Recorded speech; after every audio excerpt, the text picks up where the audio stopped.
Сайн мэцхан өрхөн үзэгчдээ Гэгээ Монгол подкастын энэ удаагийн дугаар Америкийн нэгдсэн улсын мянганы сорилтын корпорац Монгол Улсын засгийн газрын хамтран хэрэгжүүлж байгаа Улаанбаатар хотын нийт ус хангамжийг нэмэгдүүлэх хөтөлбөрийн хаягдл ус дахин боловсруулах төслийн талаар ярилцах гэж байна. Манай өнөөдрийн зочин хаягдл ус дахин боловсруулах төслийн захирал Мэн сайхан байна. Бидний урилгыг хүлээж авч хүрэлцэн ирсэнд баярлалаа. За баярлалаа. Бидний нэвтрүүлэгт урьж оролцуулж байгаад маш их баярлалаа. Хаягдл ус гэдэг тэгэхээр хүмүүс янз бүрээр ойлгуулдаг. Саарл ус, хаягдл ус хоорондоо ялгаатай юу гэд.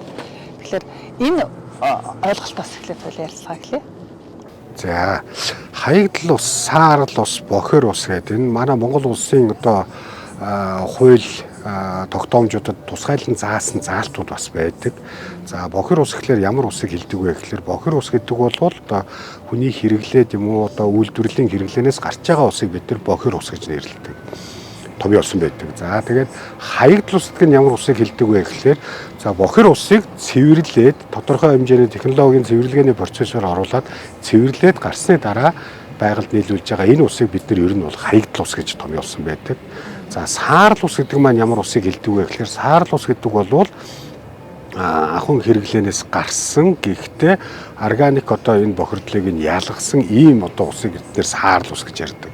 Хаягдл ус, саарл ус хоёр бол хоорондоо өөр ойлголт. Манай төслийн хувьд бол хаягдл усыг дахин боловсруулах төслөө гэдэг. Манай төслийн хувьд бол цэвэрлэх байгууламж Улаанбаатар хотын ариутгах татваргаар одоо ингээд цуглуулад ирсэн бохир усыг цэвэрлээд Монгол улсын одоо хүрээлэн буй орчинд нийлүүлэх энэ стандарт шаардлагыг хангасны дараа яг хүрээлэн буй орчинд нийлүүлэх энэ явцад нь хэсэг усыг нь хүлээж аваад дахин боловсруулад технологийн үйлчилгээний байгууллагын газруудын технологийн хэрэглээ техникийн хэрэгцээнд зориулж одоо ашиглах боломжтой болгож байна. Өөрөөр хэлэх юм бол нөгөө төв зөвлөх байгууламжаас гараад туул гал руу гарч байгаа усыг авч дахин боловсруулад үйлдвэрийн хэрэгцээнд одоо хэрэглэх тэр боломжийг нээх гэж байна л гэсэн үг байна шүү дээ. Тэгэхээр энэ хаягдл ус дахин боловсруулахаа одоо энэ төслийн маань гол зорилго нь ямар учиртай вэ гэдэг талаар илүү дэлгэрэнгүй бас тайлбарлая гэж бодож байна.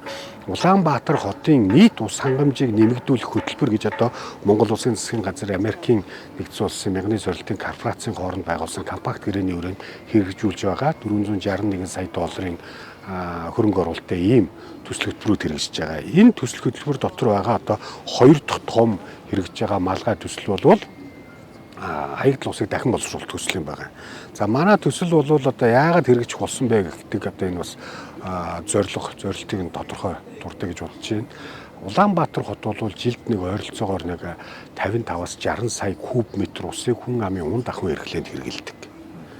За энэ хүн амын унд ахуйн хэрэглээ болон одоо энэ бизнесийн байгууллагуудын үйл ажиллагаанд хэрэглэж байгаа уснаас гадна Улаанбаатар хотод цахилгаан станцууд буюу дулааны цахилгаан станцууд одоо энэ өөрийнхөө энэ эрчим хүчний үйлдвэрлэлд бас газрын хүний усыг хэрэглэдэг. Энэ бол нийт Улаанбаатар хотын нийт усны хэрэглээний 20-оос 25% хүртэл хувийн одоо эзэлж идэг. Нэг өсөнтөө бид нар Улаанбаатар хотод одоо ус хэрэглэж байгаа бүх хүн ам аж ахуй нэгж байгууллага одоо энэ эрчим хүчний үйлдвэрлэл бүгдээрээ газрын гүнээс усаа хэрэглэдэг. Ингээд бид нар энэ газрын гүний усны нөөцийг одоо бид нар хэмнэх үүднээс нийт одоо энэ ус хангамжийг нэмэгдүүлэх хөтөлбөрийн хүрээнд бид нар ус ихээр хэрэглэдэг энэ үйлдвэрлэлүүдийн усны хэрэглээг дахин боловсруулсан усаар одоо орлуулж хэрэглэх энэ бол манай усны менежментийн одоо бодлого стратегт Монгол Улсын усны менежментийн бодлого стратегтэй их сайн нийцэх зүйл байна гэдэг энэ төслийг бид нар одоо компакт гэрээний хүрээнд хэрэгжүүлж байгаа. За бид нар одоо энэ төслийг хэрэгжүүлснээр Улаанбаатар хотын одоо эрчим хүчний салбарт хэрэгжилж байгаа нийт одоо жилд нэг 20-оос 23 сая куб метр усыг хэрэглэдэг. Энэ нийт усны нэг 80-аас 85% хүртэл хувийг бид нар дахин боловсруулсан энэ усаар орлуулах боломжтой гэж үзэж байгаа. Бид хаягдл ус дахин боловсруулах үйлдвэрийн талбай дээр ирсэн байна. Тэгэхээр үйлдвэр маань одоо баг ашиглалтанд ороход бэлэн болсон байна. Тэгэхээр энэ үйлдвэрийг ямар хугацаанд барьж байгуулав? Энэ үйлдвэр маань хичнээн одоо байгууламжуудтай ямар хүчин чадалтай үйл ажиллагаа явуулах вэ? За манай үйлдвэр бол 2022 оноос ерөнхий барилга угсралтын ажлыг гэрээ байгуулагдаад за тэгээд яг одоо барилга угсралтын ажил бол 2023 оноос идэвхтэй үргэлжлээд өнөөдөр ингээд барилга угсралтын ажил бүрэн тусаад ашиглалтанд хөл бэлэн болоод байгаа улсын хурлын зарцуулгаар одоо хүлээгдэж байна. За манай үйлдвэр Хүчин чадлын үед бол хоногт 50,000 м3 усыг хүлээн авч цэвэрлээд дахин боловсруулад дулааны цахилгаан станцуудад нийлүүлэх ийм ерөнхий техникийн үзүүлэлттэй хүчин чадалтай ийм үйлдвэр байгаа. Нийтдээ 11,000 м2 талбай дээр 17 барилга байгууламж баригдсан. Энэ 17 барилга байгууламжаас 9 барилга байгууламж нь яг технологийн процесстэй холбоотой барилга байгууламж, за 8 барилга байгууламж бол бусад үйлчилгээний чиглэлийн ийм барилга байгууламжууд байгаа. Хаягдл усыг энэ боловсруулах технологийн хувьд те Монгол улсад энэ том үйлдвэр манай шинэ дэвшил, шинэ технологи нэвтрүүлж байгаа юм. За манай үйлдвэр бол ерөнхийдөө төв цэвэрлэх байгууламжаас цэвэрлээд гараад ирсэн байгальд нийлүүлж байгаа усыг аваад дулааны цахилгаан станцуудын хэрэгцээ техникийн шаардлагад нийцүүлж ингэж цэвэрлээд тэгээд дулааны цахилгаан станцуудын техникийн хэрэглээнд нийлүүлэх ийм үндсэн гол зорилготой үйлдвэр. Төв цэвэрлэх байгууламжаас ингэж ус орж ирж байна тий. Тий. За энэ төв цэвэрлэх байгууламжаас гарч байгаа нөгөө байгальд нийлүүлж байгаа хүрээлэн байгаа орчинд нийлүүлж байгаа ус. Энэ ус бол Монгол улсын МНС 49-43 2015 гэдэг чанарын шаардлагын үзүүлэлтийг хангасан ийм ус гарч байгаа. За тэгээд энэ гарч байгаа энэ хоногт 250,000 м3 хүртэлх хэмжээтэй ус төв цэвэрлэх байгууламжаас гарах ийм төв цэвэрлэх байгууламжийн хүчин чадалтай байгаа. За тэгээд энэ хүчин чадлын 5-1 буюу 20 орчим буюуг нь бид нар дахин боловсруулад станцуудад хоногийн 50,000 м3 усаа өгнө. За манай яг ус хүлээж авч байгаа цэг маань бол энд байна. За тэгээд эндээс яг усаа бид нар аваад энэ ноцоо станц руу дамжуулж байгаа. За энэ усууд яг стандартаар хангаж байгаа юу? Өнөөдрийн байдлаар энэ ус чанарын стандарт хангаж байгаа. Аха.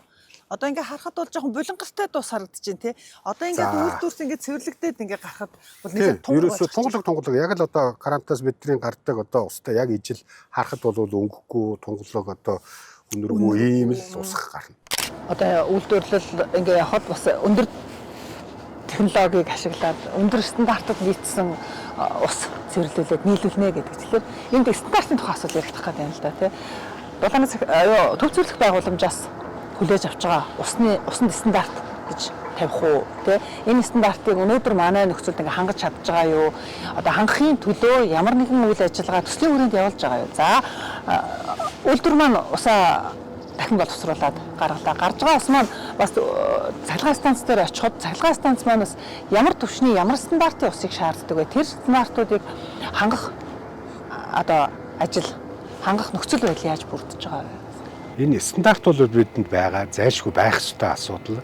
За ер нь Монгол улсад ямар стандартуудыг дагаж мөрдөж энэ үйл ажиллагаа явагддаг вэ гэхээр нэгдүгürt Монгол улсын ариутгах татваргын сүлжээнд нийлүүлж байгаа энэ бохир уснууд байгаа. Хүн амын хэрэглээс гарч байгаа бохир ус болон үйлдвэр эдийн засгийн үйл ажиллагаанаас гарч ирж байгаа бохир ус байгаа. Энэ усыг төв цэвэрлэх байгууламжид хүлээж авах юм ариутгах татваргад нийлүүлэхтэй энэ бохирдуулагч бүх энэ иргэн хувийн аж ахуйн нэгжүүд бол МНС 65 61 2024 гэдэг ийм стандартыг дагаж мөрдөх ёстой. Энэ стандартын шаардлага хангасан ийм бохир усыг төв цэвэрлэх байгууламжид нийлүүлэх ёстой. За энэ өөрсдийнх нь үйл ажиллагааны технологийн үйл ажиллагаанаас гарч байгаа энэ усыг аж ахуйн нэгжүүд болон энэ хэрэглэгчид тодорхой төвшөнд хүртэл урьдчилсан цэвэрлэгээ хийгээд дараад нь төв цэвэрлэх байгууламжид нийлүүлэх ёстой байдаг стандартаараа. За төв цэвэрлэх байгууламж маань энэ усыг хүлээж аваад өөрсдийнхөө технологийн дагуу цэвэрлэгээний ажлыг хийгээд за тэгээд байгаль хүрээлэн буй орчинд нийлүүлэхдээ Монгол улсын МНС 49-43 2015 гэдэг стандартыг хангасан ийм усыг бид нар байгаль орчинд нийлүүлэх ёстой. Жишээл дуулгалд нийлүүлэх ёстой гэсэн үг. Усны ноцоо станц 1 гэдэг ийм байгууламж дотор орж ирээд байна. За манай ноцоо станц 1 бол сая орж ирж байгаа усыг энэ 3 том ноцоосоор энэ хөдөлгөөн бие реактор руу эхний ээлжинд дамжуулах ийм үйл ажиллагааг хийж гүйцэтгэдэг. За энэ ноцоос шахуургууд бол хоногт цагт 1000 куб метр ус шахах хүчин чадалтай ингээд 3 шахуурга байна. За үйлдвэрийн хувьд бол ирээдүйд өргөдөх боломжийг хангаад энэ ингээд дараагийн 3 ноцоосыг байрлуулах энэ боломжийг хангаад ингээд өргөдөх боломжтойгоор хийсэн байгаа. Энэ 3 ноцоос яг орж ирж байгаа усыг эндээ шууд дамжуулаад хөдөлгөөн бие реактор руу ингээд тасралтгүй дамжуулах ийм л үүрэгтэй ийм процесс шүү. Хамгийн эхний процессын үйл ажиллагаа энд явагдаж байгаа. Сая төв зөвлөхөөс орж иж байгаа саяны ус одоо энэ рүү орж ирээд энд ингээд шахагдаад Энэ шахагдаад энэ одоо дамжлагаас ахуулаад одоо 2 дугаар ноцоос дараагийн өрх станц хүртлэх энэ бүх үйл ажиллагаа ус өөрийнхөө урсгалаараа хүндийн хүчний урсгалаараа цаашаа одоо ингээд явж байгаа ийм технологийн одоо за хөдөлгөөнт биореактор гэдэг энэ барилга байгууламж байна.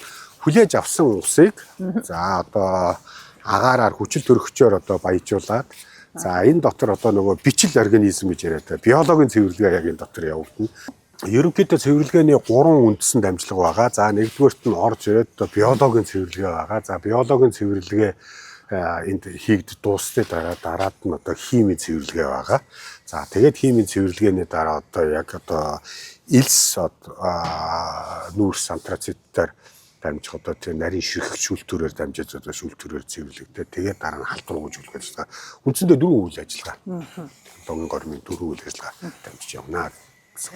За бид тэр дотгошоо ороод дотроо одоо ямар үйл ажиллагаа явуулах ямар процесс явах талаар танилцъя да. За. Хөдөлгөөнт биореакторын байгууламж гэдэг. За хөдөлгөөнт биореакторын байгууламж байна. Ингээд ороод ирсэн одоо нөгөө бохир усыг энд хүлээж аваад за энэ дотор яг одоо нөгөө бичил биет гэж бид нар яриад байгаа. Нөгөө бактериа үржүүлээд энэ бактери маань орж ирсэн энэ бохир усан дотор байгаа одоо тэр томоохон одоо тэр бохирдол энэ бүх зүйлийг өөрсдөө идэж одоо үсэж үржиж амьдэрдэг энэ явцдаа усыг биологийн цэвэрлэгээ хийгээд ингээд дараагийн шатны цэвэрлэгэд бэлэн болгож өгдөг. Хөдөлгөөнт биореактор гэдэг нь тэр одоо бичил биетүүдийн хөдөлгөөн учраас хэлж байна уу? Одоо энэ дотор ямар үйл ажиллагаа явагдах вэ гэхээр ингээд ус ороод ирсэн усан дээр одоо энэ доороос нь энэ та энэ хоолоонуудыг харж байна тийм үү? Энэ хоолоонуудаар одоо агааржуулах ийм үйл ажиллагаа явагдана. Ингээд агааржуулаад хүчил төрөгчөөр одоо ингээд баяжуулаад өгөх энэ нь болохоо нөгөө биологийн бичил биетийн амьдрах орчныг бий болгож байгаа. За ингээд энэ биологийн цэвэрлэгээ явагдаж дуусны дараа энд бидний одоо хэлж нэрлэж байгаа одоо coagulation буюу одоо бүлэгнүүлэх процесс. Энэ дараагийн процесс байгаа. За бүлэгнүүлнэ гэхээр яа гэсэн үг? Саяны одоо цэвэрлэгээн дээр гараад ирсэн нөгөө бичил биетээр цэвэрлээд гараад ирсэн энэ бодисыг одоо усыг энэ маань дотроо одоо ингээд янз бүрийн одоо тодорхой хэмжээний бохирдолтой бас дээр нь одоо ийм тунц болох ийм одоо хатуу биетүүдтэй ингээд байж байгаа. За тэгээд тэр бодисыг хооронд нь барьцалдуулах тодорхой одоо байдлаар ингээд өөрийнх нь жинг нэмэгдүүлэх ийм процесс явагдана. Тэгээд энэ одоо нөгөө усан дотор байгаа одоо энэ биетүүд маань өөрөө хоорондоо барьцалдаад бүлэгнээд илүү том одоо өөрийн жинг масстай болоод за энэнийхэн дараа бүлэгнүүлсний дараа бид нар лавсжуулах гэж одоо хэлээд байгаа. Энэ фолликуляц гэдэг ийм үйл ажиллагаа явагдана. Энэ фолликуляц нь юу вэ гэхлээр ерөөсөө энэ одоо coagulation хийсний дараах одоо тэр бүлгнүүлсэн биетүүд маань доошоо усныхаа гүн рүү одоо тунж орох ийм үйл ажиллагаа. За тэгээд энэ тунсан одоо энэ лаг гэж одоо гарч үсэж байгаа энэ одоо бохирдлыг нь бид тунгааж аваад цаашаа ус маань тунгаагаад одоо шингэн байхаар цаашаа дараагийн процессын зөвлөлийн үйл ажиллагаанд орох юм. За энэ бол яг одоо химийн одоо бодис орж ирээд химийн бодисыг одоо хутгаад химийн бодисыг хутгах шахуурга маань энэ байна. За энд бол одоо бидний ламела тунгаагуур гэж яриад байгаа налуу үед ламела тунгаагуур гэж байгаа. За нөгөө бүлгнүүлсэн нөгөө одоо лавсчулсан ус маань энэ технологийн хэсэгт орж ирэхлээр энэ дээр ингээд налуу үедээ ийм тунгаагууруудаар ус маань дамжиж өнгөрөхдөө нөгөө хүнд биетүүдэд доош нь буулгаж тунаад тэгээд бохир одоо тэр лаг гэж бидний эсэд хилээд байгаа эсрэг доотлолт нь шүүж богнуулж аваад за тэр доор байгаа шугамар дамжуулаад лаг шах хэсэг рүү яваад өгнө. Шингэн ус маань цаашаага дамжаад дараагийн шатны шүүлтүүрийн хэсэг рүү явж байгаа. Ламела тунгаагуур бол Монгол улсад анх удаага одоо манай энэ үйлдвэр дээр яг ийм байдлаар ашиглагдаж байгаа ийм технологи байна. Тунгаагуураар ороод ерөнхийдөө одоо нөгөө хатуу бодисоос салсан яг шингэн одоо усыг эцсийн дамжлага руу дамжуулахад одоо энэ ширхэг шүүлтүүрээр одоо яг эцсийн механик шүүлтүүрийн үйл ажиллагаа энэ байгууллага. Элсээр шүүмжлэх үү? Тий, элс антрацистаар шүү. Ламела тунгаагаар дамжаад орж ирж байгаа хоолой маань одоо тэр байна. За. За тэгээд энэ хоолоогоо орж байгаа ус маань энэ 6 ширхэг одоо яг ширхэг шүүлтүүр байх одоо энэ хэсэг дээр ороод энд одоо ус маань өөрөө механикийн шүүлтүүрийн цэвэрлэгээний үйл ажиллагаагаар гараад энэ 6 тасалгаатай энэ одоо ус шүүх механик одоо шүүлтүүрийн хэсгээр дамжаад энд одоо юу авах вэ гэхээр их нарийн ширхэгтэй элс антрацит элсэн шүүр ийм одоо нөгөө шүүлт механик процесс явагдаад ингээд дараагийн шат руу шилжчихэ. Нарийн ширхэгтэй элсгэлэр элс тус ялгаатай байна уу? Элсэн тий. Энгийн элс биш тусгай элснүүд байгаа. Тусгай нарийн ширхэгтэй яг одоо энэ шүүлтүрт зориулсан. Ингээд эндээс гарсан ус бол яг цэвэрлэгдээд халдваргүйжүүлэх сан дээр орж нэм бактери эцсийн байдлаар холоороор халдваргүйжүүлээд за тэгээд эцэст нь гарсан усыг энэ цааш нь өрх нөхцөл станцаар цахилгаан станцууд хүртэл шахаж байгаа. Ийм үйл ажиллагаа явуулсан. Цахилгаан станц хүртэлгээд тэгэхэд энэ хүрээнд хичнээн километр шугам хоолойг барьж байгуулсан байна. За манай хаяг тус дахин бос үйлдвэрээс 3-4 дугаар цахилгаан станцууд руу нийтдээ 12 км шугамд явж байгаа. Энд нөгөө холоороор хамгийн эцсийн шатны одоо цэвэрлэгээний шат буюу халдваргүйжүүлэх ийм үйл ажиллагаа явуулна. За энэ халдваргүйжүүлэх сан бол одоо маш том одоо усан нөөцлөөр сав байгаа. За ийшээ энэ холоор доослох одоо энэ холооржуулах бид нар одоо холооржуулах станц гэж яриад байгаа энэ холооржуулах станцаас холоороор энэ гарч ирсэн эцсийн усыг халдваргүйжүүлэх үйл ажиллагаа энд явагдаад тэр дараа нь цаана харагдаж байгаа ноцоо станц хоёроор цааш дамжаад долооны станцууд руу шахах нь ажиллагаа явагдав. За бид нар ингээд 2 дугаар одоо ноцоо станц гэж бидний хэлээд байгаа хамгийн сүүлийн одоо процессын шугам дээр ирээд байна. За энд бэлэн болоод гараад ирж байгаа одоо энэ саяны холооржуулах халдваргүйжүүлэх сангаас гарч ирж байгаа усыг станцууд руу шахаж байгаа хамгийн эцсийн процесс энд байна.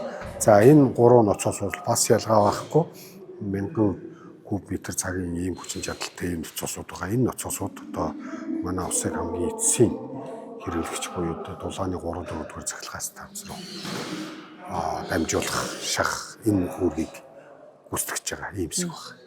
Төв цэвэрлэгээс ус орж ирлээ. За ингээд энэ шахаад орж ирлээ. За энэ саяны одоо ингээд процессуудаар ороод ингээд гарч ирэхэд нийт хэдэн цаг зарцуулагдах вэ? За манай процессын хугацаа ер нь бол 17-оос 18 цагийн дотор одоо бүрэн цэвэрлэгээ явагдаад ингээд цаашаа дамжуулаад. Ер нь бол одоо ингээд ашиглалтанд ороход бэлэн одоо яг тестийн үйл ажиллагаа явагдаж байгаа. Нөгөө дата мэдээл одоо энэ дотор явж байгаа сая тэр даралт нөгөө энэ тохируулга холж байгаа энэ үйл ажиллагаа энэ бүх үйл ажиллагаануудын мэдээлэл дата өгөгдлийн нэгээр дамжиж явж байгаа. Манай энэ үйлдвэрийн усны гарч байгаа өгөгдөл одоо энэ усын шинж чанарын үзүүлэлтүүдийг станцууд маань бас энэ дээр шууд авч байгаа. Шууд мэдээлэл авчна. Тэгэхээр ер нь бол одоо нөгөө чанарын хяналт хийх одоо ямар хэмжээний нийлүүлэлт яаж явж байна гэж нийлүүлэлтийн мэдээллүүд авахын тулд бүх систем бол ингээд хоорондоо бүрэн холбогдсон, уялдчихсан байж байгаа юм биш үү? Тий. Мэдээлэл бол манай энэ үйлдвэрийн үйл ажиллагаа автомат үйлдвэр гэж.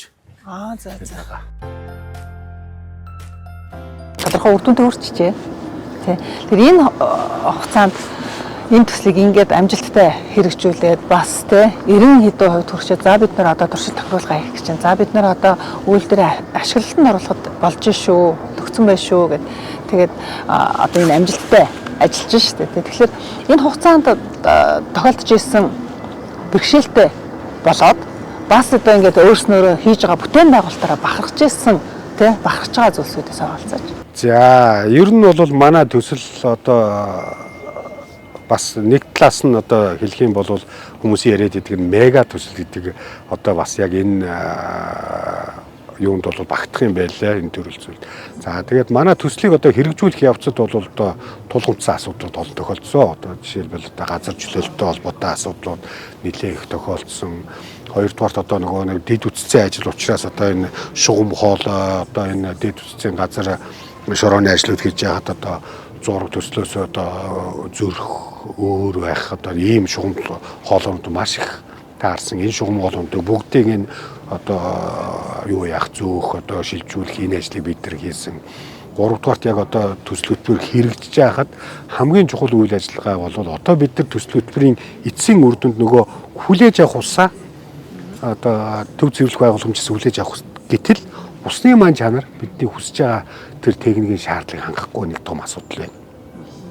За яагаад энэ асуудал одоо ингээд тулгымцсан асуудал болоод уурч байгаа гэхлээр манай төв цэвэрлэх байгууламж руу ирж байгаа одоо нөгөө миний өмнө хэлсэн ариут татваргаар ирж байгаа аж ахуй нэгж одоо энэ бохирдуулагч өрх айл өрхүүдээс ирж байгаа ус маань чанарын шаардлага хангахгүй одоо тэр 65 61 гэдэг стандартын шаардлага хангахгүй өндөр бохирдолтой ирж байгаа услоод төв цэвэрлэх байгууламжаас гарч байгаа цэвэрлээд гарч байгаа ус маань бидний хүссэн шаардж байгаа тэр хэмжээнд бас хүртэл цэвэрлэгдэж чадахгүй байна. Ялангуяа одоо аммоны азот гэдэг яг энэ үзүүлэлтийн үед бол байх ёстой техникийн үзүүлэлтээс 4-6 дахин өндөр бохирдолтой гарч ирээд. Тэр ханаас гарч ирэх? За тэр бол ерөнхийдөө орж ирж байгаа усны чанараас ихэнх хамаарж байгаа. За тэр ер нь гол одоо нөгөө үндсэн бохирдуулагч бол энэ хүнсний үйлдвэрүүд, хүнсний одоо энэ боловсруулах үйлдвэрүүдээс гарч ирж байгаа уснаас шалтгаалж байгаа гэдэг ийм одоо дүгнэлт гарсан байдаг юм байна лээ. Бахархалтай зүйл. За бахархалтай зүйл гэдэг бол одоо бид нар анх удаага Монгол улсад одоо энэ дахин боловсруулах ийм үйлдвэрлэлийн хэмжээний томоохон одоо энэ бүтээн байгуулалтын төслийг хэрэгжүүлээд эцсийн одоо үр дүнг үзэх гээд ингээд сууж байна. Энэ бол цаашдаа Монгол улсын маань одоо би дөрөнд дурдж хэлсэн Улаанбаатар хотын иргэд ард иргэдийн маань гүний усны одоо нөөцийг хамгаалах зөв зохистой ашиглахад хамгийн том одоо чухал өрнөлөө үзүүлэх ийм л төсөл юм болж байгаа юм. За бид ямар ч байсан өөрсдийнхөө одоо энэ хэрэгжүүлж байгаа төслийг бид нар бас төлөвлөсөн хугацаанд өөрсдийнхөө одоо анхны төлөвлөсөн төсөвтөө багтаагаад тэгээд одоо технологийнхоо сонгосон гормын дагуу одоо амжилттай чанартай хийж гүйцэтгэлээ гэж ингэж бид нар одоо дүгнж үзэж байгаа. За манай одоо энэ юу нэ төслийн одоо хэрэгжүүлэхэд захиалагчийн хяналтыг тавьж ажиллаж байгаа байгууллага гүйцэтгэгч маань бол Америкийн нэгдсэн улсын Tetra Tech гэдэг ийм компани ажиллаж байгаа. За бид энэ төслийг хэрэгжүүлэхдээ бол олон улсад хэрэгэлдэг FIDIC-ийн одоо гэрээ, FIDIC-ийн инженерийн гэрээ гэдэг ийм гэрээний нөхцөлийн дагуу хэрэгжүүлж байгаа. Энэ бол одоо Монгол улсад бас шинээр нэвтрүүлж байгаа ийм туршлага байгаа. Тэгэхээр энэ гэрээний хүрээнд бид нар бас одоо Монголын дотоодын гүйцэтгэгчд болон гадаадын одоо олон улсын байгууллагууд хамтарч одоо энэ мега төслийг хэрэгжүүлж амжилттай хэрэгжүүлж дуусч байна. Манай төслийн бас нэг онцлог зүйл маань юу вэ гэхээр одоо бид нэр манай дамжуулах шугам хоол сонсголонгийн одоо замтай огтцож байгаа. За тэгээд сонсголонгийн зам хэр их ачаалттай ямар их одоо чухал зам бэ гэдэг одоо манай үзэгчид бол маш сайн мэдж байгаа баха.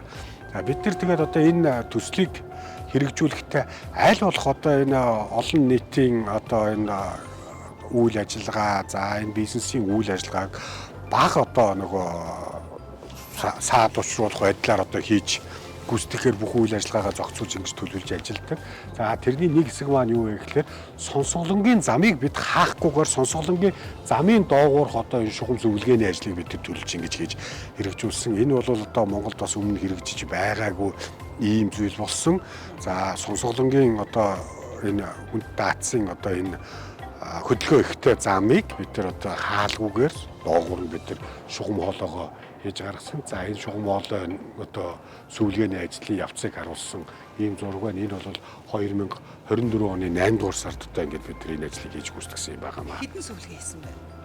За манай ер нь бол манай төслийн хүрээнд нийтдээ одоо 6 сүүлгээний ажил одоо төлөвлөгдсөн. За тэгээд энэ сонсголонгийн замын одоо сүүлгээний ажил бол хамгийн том нь байсан.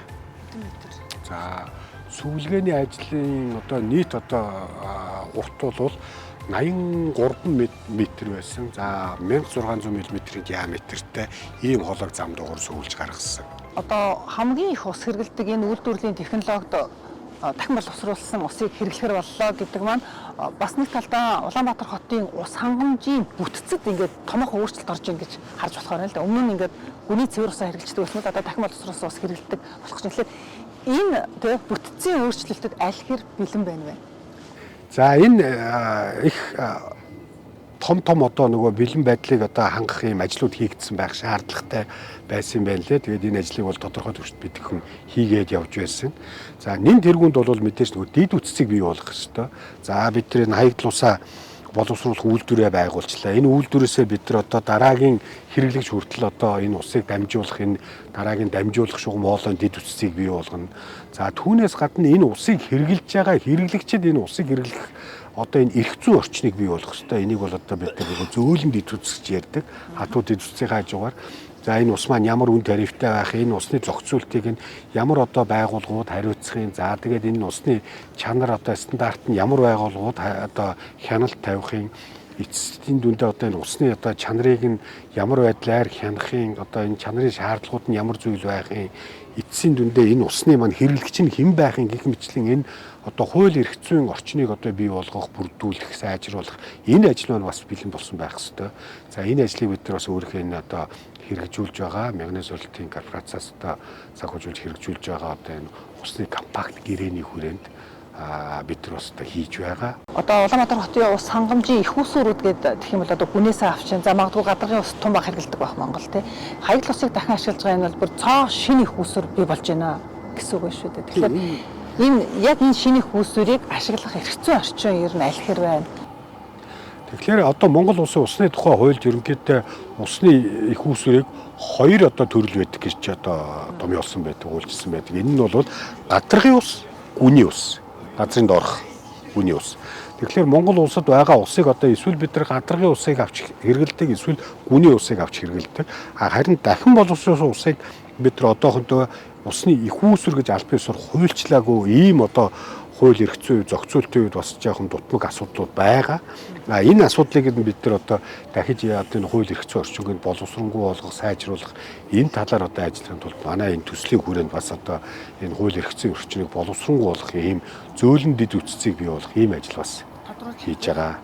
Тодруулж хэлэх юм бол одоо энэ усны одоо тухай хууль болон устай холбоотой бусад хуулиудад одоо энэ дахин боловсруулсан усыг ашиглах, усны хэрэглээг нэмэгдүүлэх, одоо энэ устай холбоотой зохицуултуудыг одоо бий болгох энэ бүх одоо хууль эрх зүйн орчныг шинээр бий болгох энэ ажил бол ерөнхийдөө төлөвлөлтөд хийж байгаа. Ер нь бол альва бүтээн байгуулалтууд за томоохон төслүүд нэг л тийм өөр өөрийн гэсэн онцлогтой байдаг шүү дээ.